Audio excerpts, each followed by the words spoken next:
ආදරයෙන් පිළිගන්නවා අපේ YouTube channel එකට අදත් ඔබ. අද අපි කතා කරන්න යන්නේ ලෝකයේ නැවතණීමේ අංශයේ කොරියාවට හිමි සුවිශේෂී තැන ගැන. මේ නැවතණීමේ ක්‍රියාවලිය ආරම්භ වෙන්නේ ඉතා සූක්ෂම සැලසුමකින්.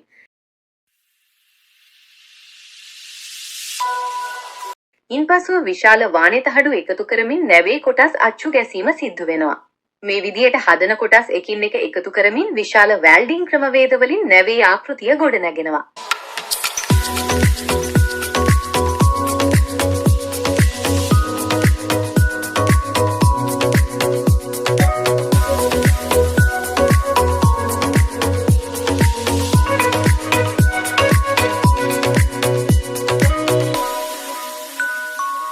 ඊට පස්සේ නැවේ පතුල සහ එන්ජිම වැනි අභ්‍යන්තර කොටස් අවි කිරීම සිදු වෙනවා. අවසානයේදී නැව සාගරයට දියත් කිරීමෙන් පසුව එය සම්පූර්ණ නැවක් බවට පත් වෙනවා. කොරියාවේ තියෙන දැවැන්ත නැව් තටාක අංගනවල ලෝකේ විශාලතම නැව් පවා ඊටම නිර්වජ්‍යතාවයකින් නිර්මාණය වෙනවා.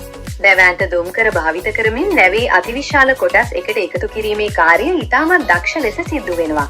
මීට අමතරව නැව මුහුදට යැවීමට පෙර එහි ක්‍රියාකාරීත්වය සහ ආරක්ෂාව පිළිබඳව දැඩි පරීක්ෂණ සිදු කරනවා. දැන් කොරියානු නැව් සමාගම් පරිසර හිතකාමී නැව් නිර්මාණයට විශේෂ අවධානයක් යොමු කරනවා. මේ සඳහා ද්‍රවීකృత ස්වාභාවික වායු, ඒ කියන්නේ LNG හෝ හයිඩ්‍රජන් වැනි ඉන්ධන භාවිත කරන එන්ජින් සවි කරන්න උන් පියවර අරගෙන තිබෙනවා. මීට අමතරව ස්වයංක්‍රීයව යාත්‍රා කළ හැකි තාක්ෂණයෙන් යුත් නැව් නිෂ්පාදනයේතුත් කොරියාව දැන් පෙරමුණේ ඉන්නවා. අපේ YouTube channel එක නැරඹු ඔබට බොහොම ස්තුතියි. අපිව subscribe කරන්න, like කරන්න, comment කරන්නත් අමතක කරන්න එපා.